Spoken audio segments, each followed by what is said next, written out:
Well, I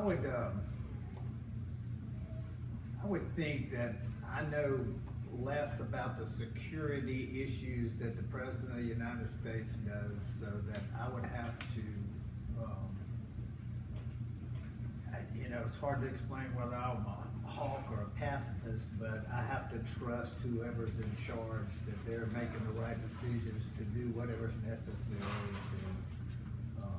to provide the security for our country. So I would have to say I probably agree with it. Okay.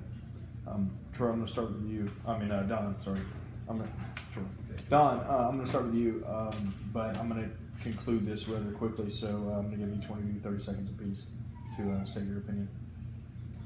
With the last 8 years, we're a patsy. All around the world, we're a patsy. We gave Russia everything they wanted, from the Ukraine to Georgia to anything else that they wanted, and we never confronted them at all. Even though we drew red lines, in Syria. It was all a joke. Nobody respected us. Number one, Trump gave his generals the ability to win the war. He said, "Go win the war against ISIS.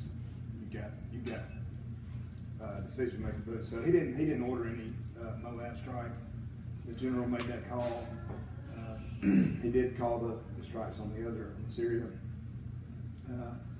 Assad is a brutal dictator over there. He needs to be taught that he can't just murder his own people at will whenever he wants to, without any body to check him on it.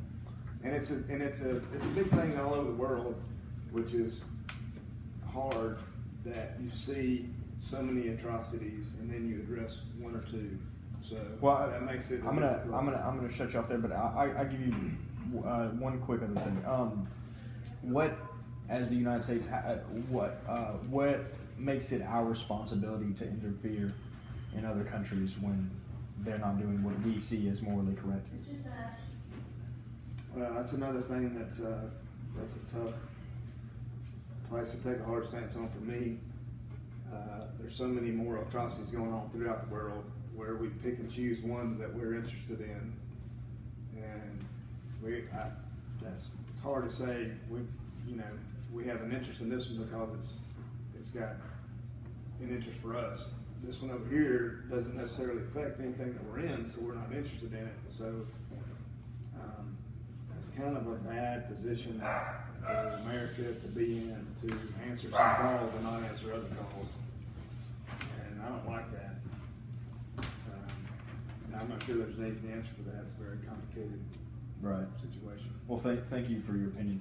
Troy, I'm going to go to you now and to conclude us. Well, I appreciate the way you worded your question to Don, because I think we are interfering in those areas where we don't belong. I think that when I was a kid in the 1980s, I used to watch G.I. Joe, and it was always a depiction of the United States of America in that we were the good guys. And now ever since the Bush regime, have turned into bombing areas in order to further our own political power in that area and to make use of the resources. And it's turned us from being the good guys that we always have been as a nation into the very bad guys that we say that we're against. Can I rebut that really quick? Yeah, very quickly. To tax people and to take their money that they've worked hard on and to give it to people for health care is called socialism. Which is what I'm against socialism. We're not socialism. Which we could get in a large argument about between the two of you. Right. I mean, we're not a socialist society. That was an indirect rebuttal, but could end up a fist fight. No, there's no fist fight. But stay away from any physical altercations here. But I would like to thank each one of you. And just to be clear, none of you have a problem with this going up on the internet, correct? No. Okay. All right. Thanks. Thank you. Which internet? The dark one? Huh?